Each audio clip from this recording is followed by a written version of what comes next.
all things in heaven are yin-yang. We have a yin-yang situation operating here. So I started to pray pretty well to show me how I could tell a yin from a yang and a yang from a yin. So over a period of time I was given quite a fair few crafts that dropped out of the sky and just come over the top. I won't bore you with all of those, but they'd come over the top and so quickly to start with that I had no chance for fear. And then over a period of time I was left with that feeling. Now what did I feel? What did I feel? Did I feel this? Did I feel that? And every time these gold balls dropped out of the sky over the top of me, I was educated to believe, no, this is not fear. This is not something to fear. This is a God force. This is a God presence. So you learn, and I can't tell you how you'll learn, but you'll learn to know that we're discerning about whom we want to keep company with.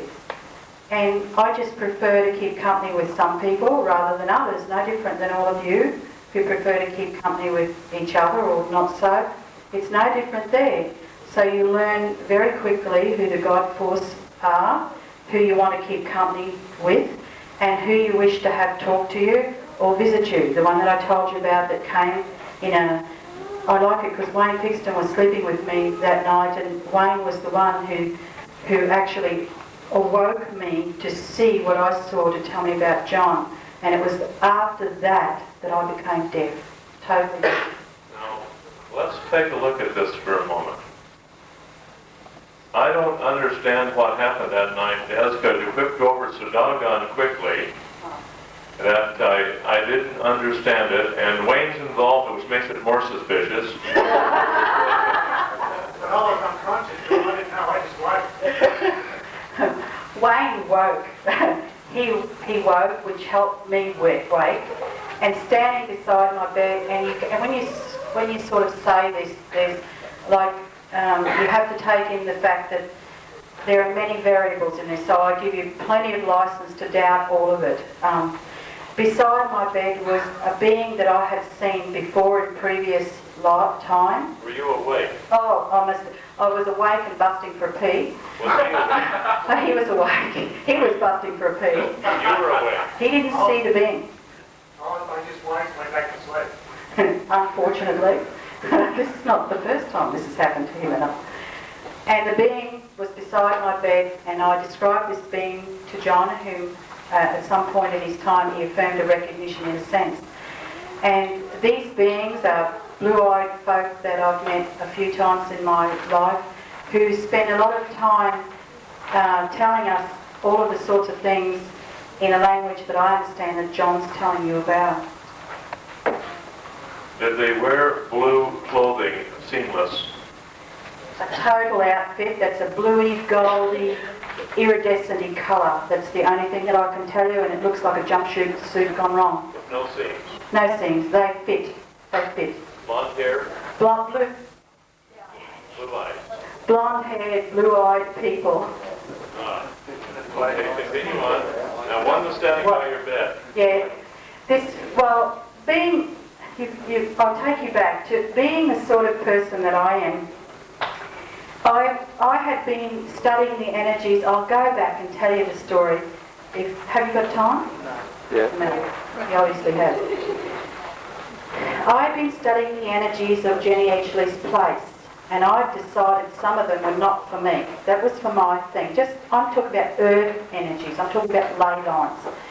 And there was a lot of confusion about ley lines and an awful lot of stuff going on. I was trying to discern all this, as well as being negative. I was trying to do all of this at one time. And discerning these lines. So Wayne and I had been discussing this over 2 days. So when this being arrived, my first question was, what the hell's going on with the ley lines? So she very patiently described the ley lines to me, which I thought was really quite interesting, what was happening and everything else. And then I had the brains to ask, and what about John? And that's when they told me that nothing, and there was prior to this that I didn't know about, some sort of kerfuffle to do with immigration department. I was told that absolutely nothing would stop John from doing work while they were in attendance, that they were protecting this man and had been doing so for, she said, many, many years. Therefore, wherever John is, and those people that come under his dominion and follow what he teaches and what he says, do you remember me saying that? Then they will be protected in turn. So long as they like to stay with that thought process and that God orientation, that he would teach us the way of transmutation. And I told Wayne the next morning, did I not? That is exactly what my little Nepalese spiritual brother told us on Sunday. And there were 3 of us there from here with him. Well,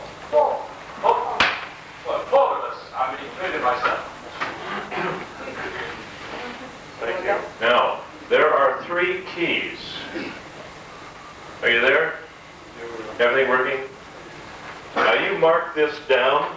I don't want you ever to forget these 3 keys that you need to understand. Now, Des, you use these keys from now on.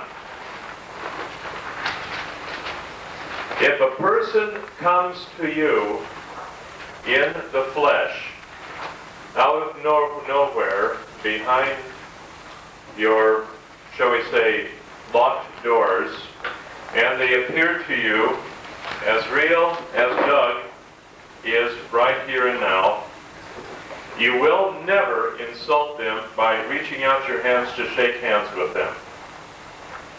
If they are a resurrected being, you can touch them just as real as this hand clasp, even though they are of flesh and bone, but not blood running through their veins as we have.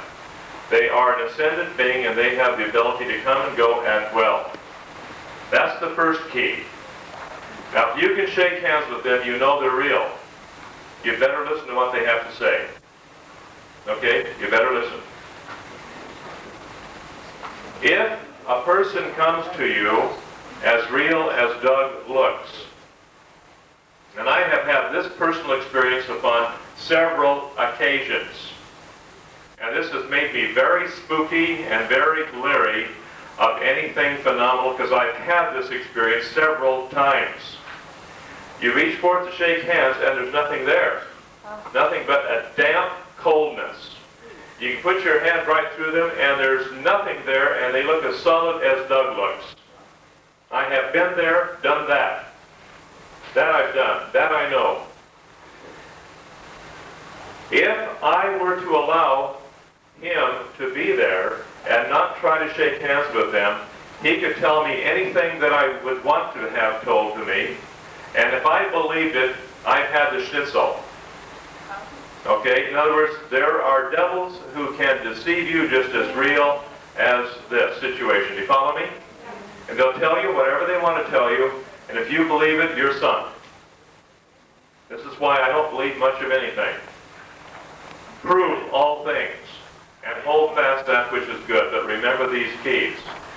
Now, he has to. If I put my hand forth, he's under obligation. This is one of the keys of the universe. He has to try to shake hands with me to deceive me, but there's nobody home. At that time, get thee hence, Satan.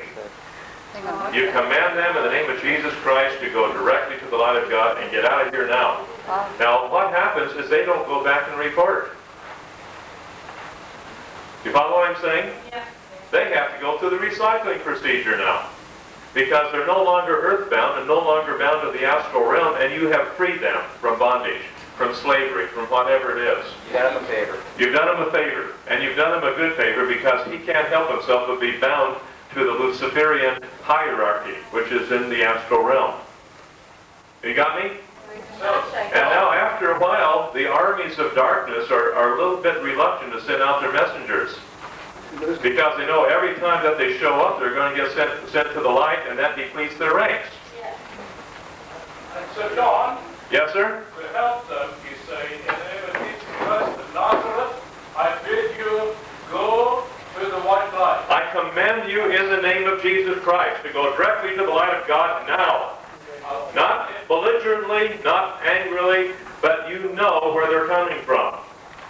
And they have to go, and then the search and rescue team has to take them from there, sometimes kicking and screaming. Now, at that time, you have depleted their ranks, and the forces of darkness then are a little bit scared. I'm going to tell you a little bit something here. I was shown the future where the power of darkness would be totally bound by this principle I'm teaching you here now. I was shown the future where the powers of darkness would be totally bound. They would be incapable of exercising any power, because if they came to do you any mischief, you just simply say, "Get thee behind me," go directly to the light of God now in the name of Jesus Christ, amen. And that's it, and they're gone. They can't be there, and you've depleted the forces of darkness until there's nothing but a shadow skeleton down there, and they don't know where to turn, because the enemies, their enemies of darkness, are the adherents of light, and every time they come around, they're gone, and that's a little scary to them, because they think they're right, and they're fighting for survival too. That's the second key.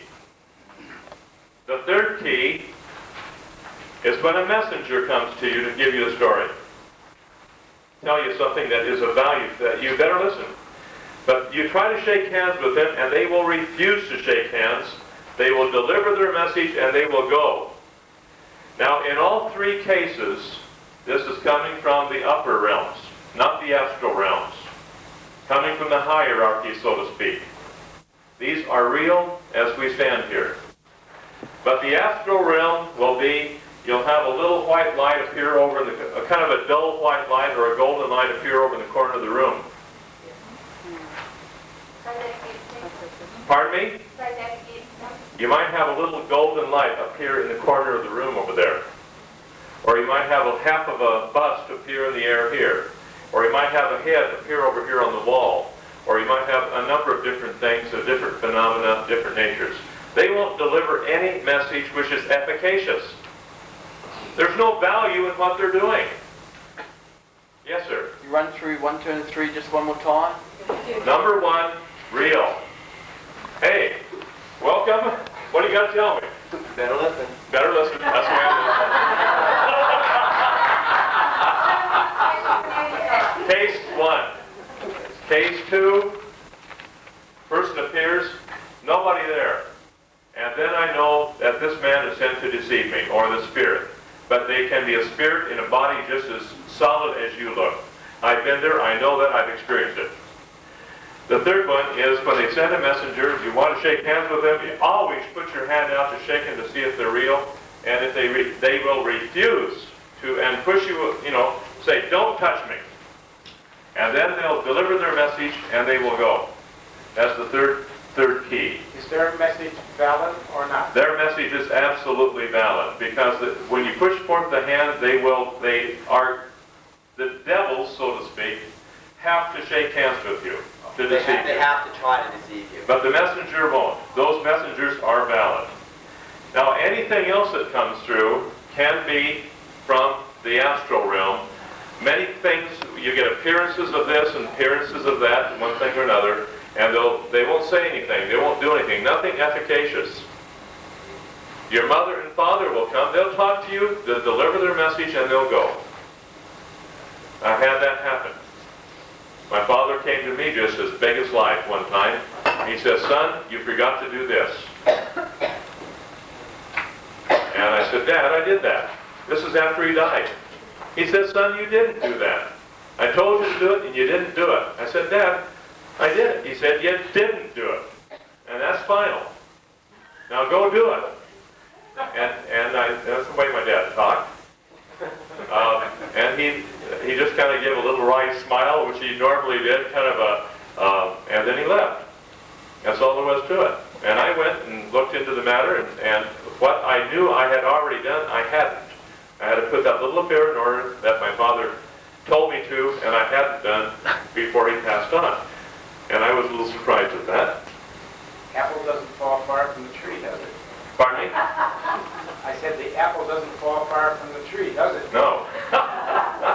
But the thing is we do have our guardian angels with us, who are our ancestors, and appointed ancestors, I might add. And they're here all the time with us to guide us and direct us. Don't push them away. Listen to their guidance and listen to the direction. And make sure that you use your own reasoning with that. And sometimes you might use your own reasoning and say, well, that's not logical. Then you get kicked in the pants to go ahead and do it anyway because they know what your heart is. Okay? But those are the three keys you can use. I'm just a little bit confused, John. When the messenger will shake hands with you. The messengers don't shake hands. Yes. But if they will shake hands, Then you've got yourself a live one, a live ascended master, real McCoy. if they will shake hands with you, Then that is an ascended master, and you better listen to what they have to say. and if they won't shake hands with you, there is still a real messenger. Yes, and they can't deceive you, but they will deliver their message and go. But the one you can't put your, they go through. And those you just simply tell them, go to the light. Command them to, and they have to go, and you've depleted the ranks of darkness by one. But there is One at a time. yeah, there is validity in the messenger who won't shake hands. Oh yes, you listen. But those are the keys that you go by. And when these keys are applied appropriately, then the powers of darkness will have no power over you in this area. And you'll bind the powers of darkness. Yes? But if a messenger won't shake hands with you, you try to feel him to see if he's there. Oh yes, but they'll refuse to shake hands with you. Therefore you know they're not from the dark side. Yeah. Okay? But Okay, so see it? the one from the dark side will put their hand out, but there won't be anything there. That's correct. Absolutely no substance whatsoever. And the messenger won't put his hand out because he won't want to reduce his ranks. He'll just give you the message and go. That's correct. No. Say that again. The one that won't shake your hand Number 3. Yes? will be a messenger and give you the message and then go. And then go. That's correct. You listen to what he has to say. Okay? Now some of you, when you have those messages, let's talk about the next principle involved. We're teaching you dark secrets here. Deep dark secrets. Now put this down in your thinking and think carefully. The more secrets you are capable of keeping. Go slow, John. Hello? Go slow, please. The more secrets you are capable of keeping to yourself, sharing them with absolutely nobody, the more secrets you will be given from on high. Now, the more secrets you can keep to yourself without sharing with anybody, the more secrets you'll be given from on high. Now, I know of different people who have had channeling coming from the astral realm. And they have been told it is essential to be open and to share all of your secrets with everybody. Do not withhold anything from anybody, so that by being open, you become one. May I say to that? Absolute nonsense. You have the right to keep those things sacred which have been given to you by holy beings. And you have no business revealing certain things that have been given to you in absolute confidence to aid you in your progression and direction. And when somebody comes and tells you, well, I've been to this channel and they have told me that I have to be open and I have to share everything I know with everybody, that I might become one with them, there's a lot of this garbage going around. At that time, know where it's coming from. It's coming from the astral realm. It'll be used to totally deceive you.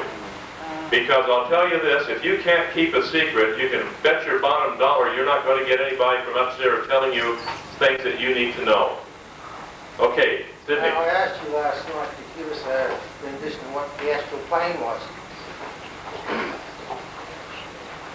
I asked the question last night regarding the astral plane, which you didn't get to answer. Could we have it now, please?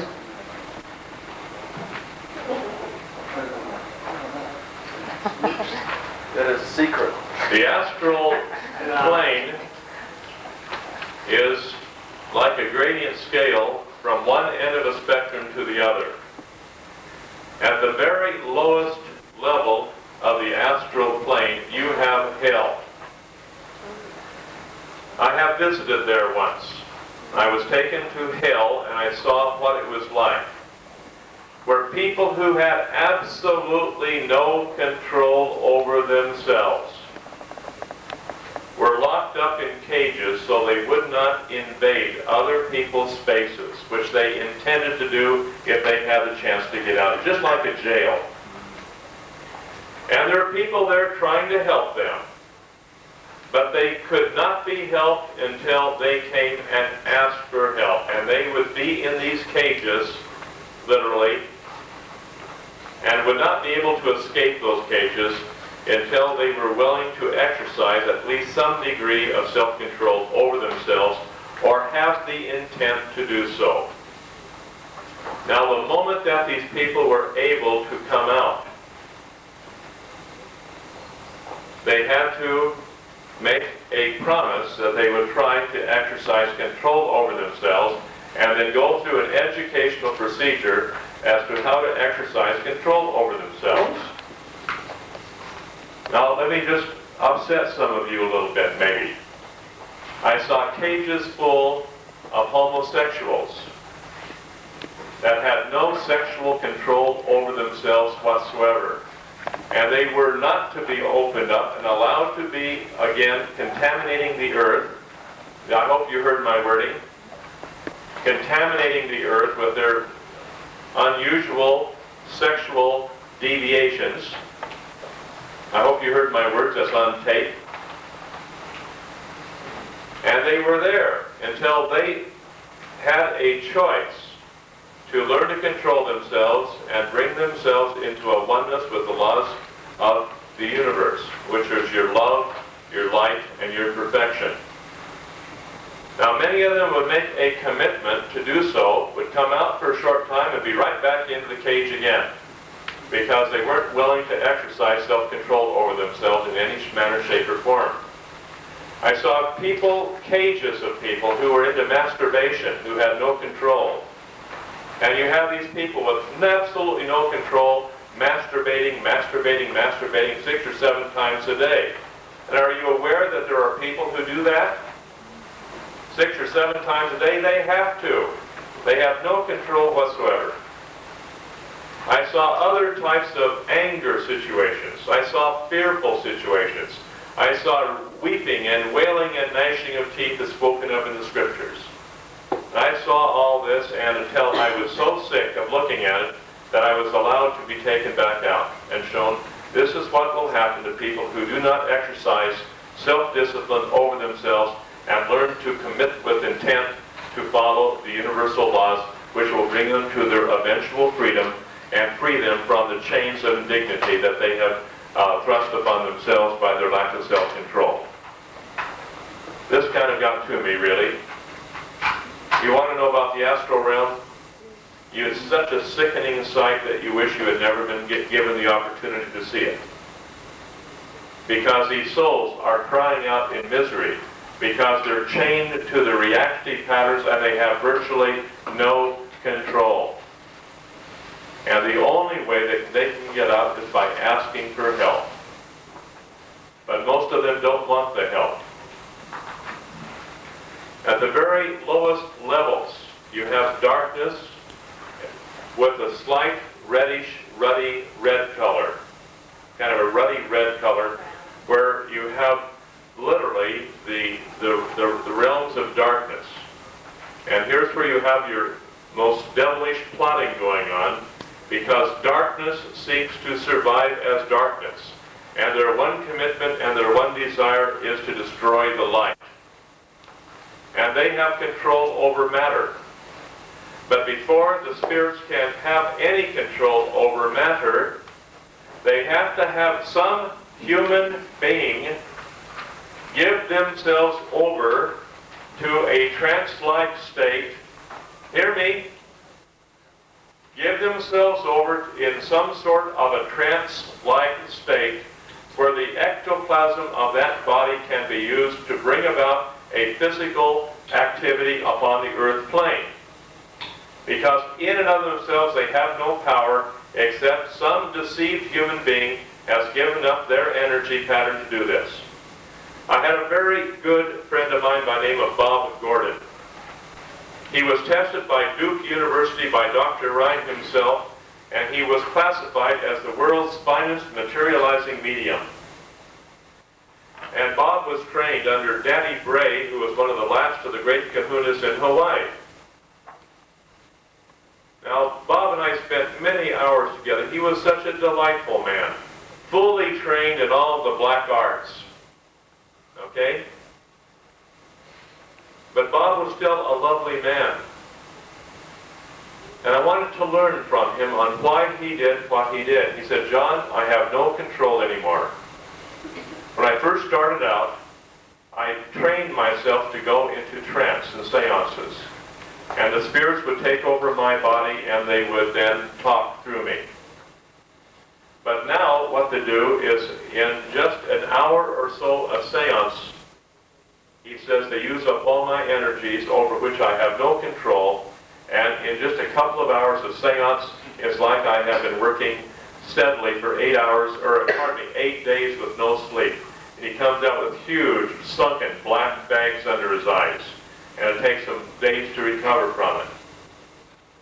And the spirits use him any way they want to now, because he's given himself over and he has no control. I didn't know what to do with it at that time. I went to several sittings where Bob Gordon would lie down, the ectoplasm would come out of his body like a thick fog, and would form beings as real as Doug here. This is different than what I talked to you about before. This is seance, this is astral realm.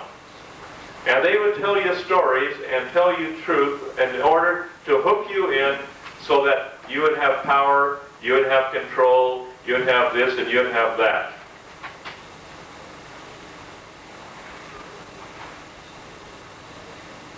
Now I'll stop there, because these powers are there among those who put themselves in trances, and that the spirits from the astral realm who have no power in and of themselves use these trance-like states to use the ectoplasm to have the power that they need, sucking the person dry of their energy. Bob died a very young man shortly thereafter, totally used up by these spirits. They used him up till they had 24-hour control over him. I knew him when he had a certain degree of sanity about it. Are you suggesting we should not meditate? No. I am suggesting that you don't go into a trance-like state and allow your body to be used as a channel for other spirits. John, what about hypnosis? If you do Hypnosis also creates severe holes in the auric field. There are two types of hypnosis. One which is just a very simple, fully conscious regression.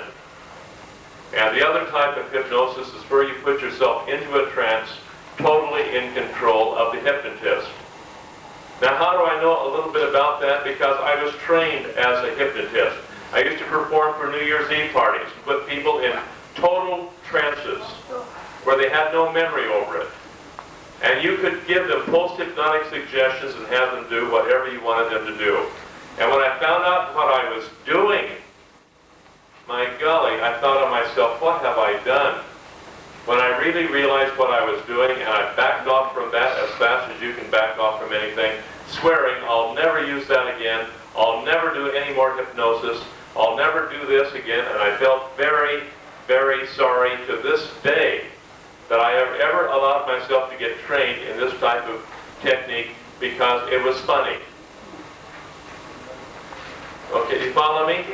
Because, for example, my fraternity president, he wanted to be hypnotized and said, "Okay, Dale, just lie down here." About a half hour later, he was in a deep trance, and I made the post-hypnotic suggestion that every time somebody said the word Dale, that he'd hop up on a table and crow like a rooster. Well, he did. He did it for several weeks. And here's this man who is just, the epitome of, dignity. And somebody say, "Hey, Dale," and he'd hop up on a table or wherever there was a crow like a rooster, flap his wings, And that went on for a few weeks, and finally he got control of it. But my golly, was my name mud for doing such a thing. Because I couldn't undo it. Because to undo the thing, I had to put it back into a trance and take off the post-hypnotic suggestion that was there. I haven't hypnotized anybody since. It wasn't because I was embarrassed, but I knew I was doing something wrong. Later on, I found out how deadly wrong it was to hypnotize. It put holes in people's auric fields. And so some of us blokes, think of all the damage we have done through our stupidity and how we work diligently hoping to free ourselves from that karmic pattern that we have built up by hurting other people in ignorance. Are you hearing me? Yep. I'm not proud of some of the things I've done, folks. But the thing is, it's brought me to an understanding of what I am now. And these things have been great teachers. And sometimes I've made some very obvious and bitter mistakes. And we learn from our mistakes. Nothing ventured, nothing gained. Harry. I went to channeling once, and she always channels the same person or whatever it is, but she demanded that he comes through the light to her. It makes no business, no difference, because these might be higher levels of the astral realm, but they're still from the astral realm. Okay. That's what I wanted to ask you. You said 1 degree of the level of astral was hell, and you described a little bit of that. The other degree is the higher levels. The higher levels where people are still trapped and can't get out. Where they can deceive you by these methods of saying they're coming through the light. Pardon me?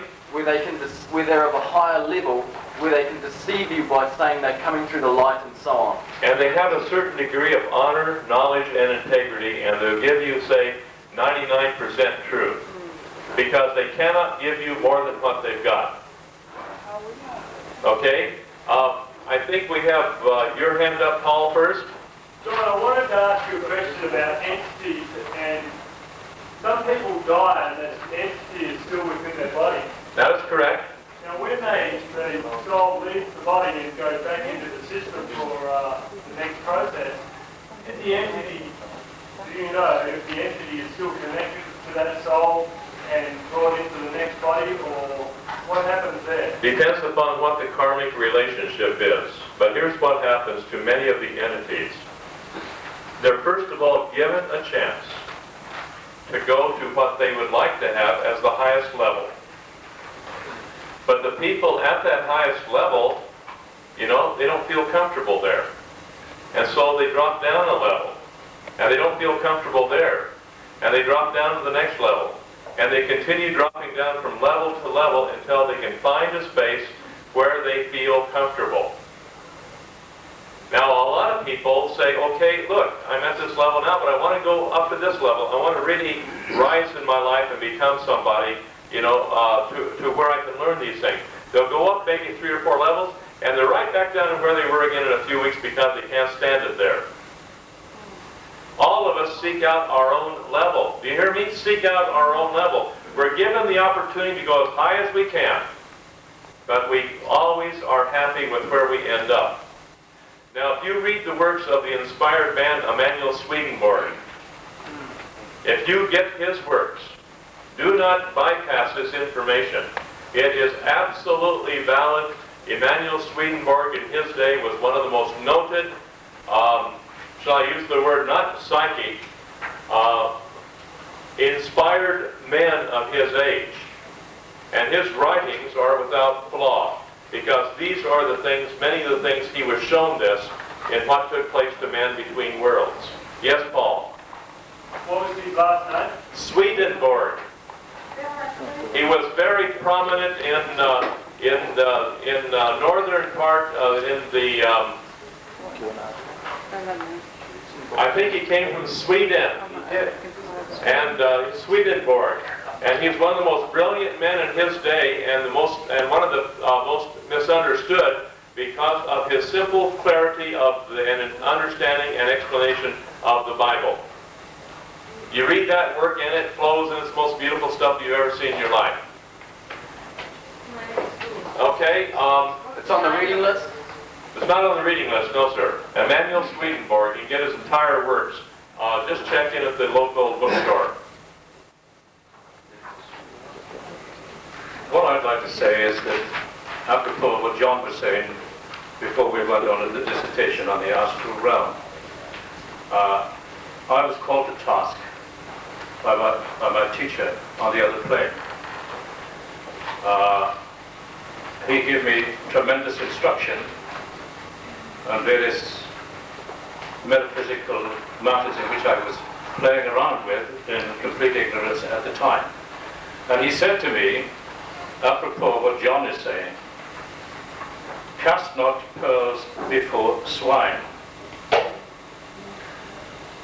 And I said to him, but are we not all sons of God? And he said, you upbraid me, my son. I said, no, God forbid that I do that. He said, you will find out. And he smiled and he laughed slightly. He said, you will find out by experience. Cast not pearls before swine. And with the precious teaching that we're all having here at the moment, I think it is I can't reiterate more than John has done. This is for yourselves entirely until you find out a reciprocal soul who will ask you, not out of curiosity, but out of a deep inner yearning for truth inside. That's all I wanted to say. Thank you very much. The astral people, are they just... Pardon me? The astral souls, they just are the humans that are... They're like us. Yes. They're people. But they have certain resistances that they haven't overcome yet. And they're sitting there in a situation where they're bound in the astral realm until they have the chance to reincarnate. Until they have the chance to reincarnate. They will, yes, the ones on the upper level will have a chance to reincarnate. But the ones on the lower level who are chained in those places, they will not have a chance until they prove themselves worthy of even having an opportunity for a human body. So that's really where we all go, in between incarnations. Some go into the astral realms. Others go into higher realms where they have overcome sufficient resistances that they may be taught in the realms of the higher realms, and they still will have the chance to reincarnate. Okay? Is that what used to be called purgatory? Pardon me? Is that what used to be called purgatory? Purgatory would be similar to the astral in a way. What happens to people with suicide? Suicide takes them about 9 different reincarnations before they have a chance to live a normal life. People who suicide. This is going back a bit to Beth's story. I've been having some fairly interesting dreams, I guess, since I've been here. And a couple of nights ago, I had a dream that I was fighting off aliens all night. So I told John about this, and he said it's probably just a past life thing that, because when I described it, it didn't seem to fit into what was happening now.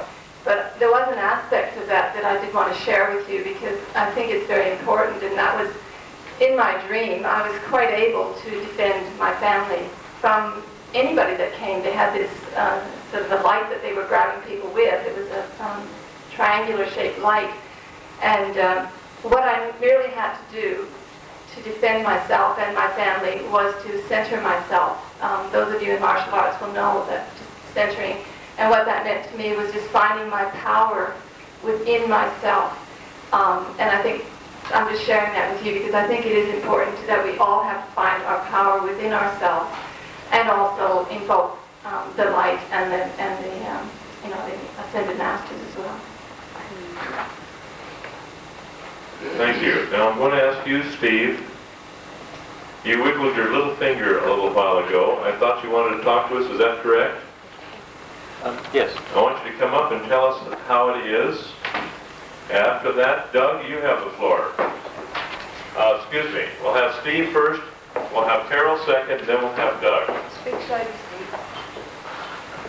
Pardon me? Speak slowly. Well, before I came Take your mustache out of the mic. before I came in here, Jody pulled me aside and explained exactly the same thing about last night. She also had the light and interference in her room. How many other people here had some form of interference last night.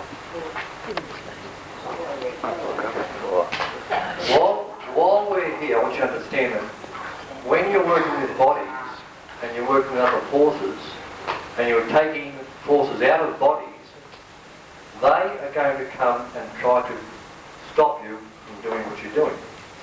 The best way to stop you from doing that is to try to create some form of fear within you, which then makes you drop your own guard, which then gives them access to an inline into you, which then puts a monitoring device in, which can then monitor you and feed off that fear which they then create. We are very powerful beings. As long as we remember we are powerful beings, on all levels, we can command these things to move.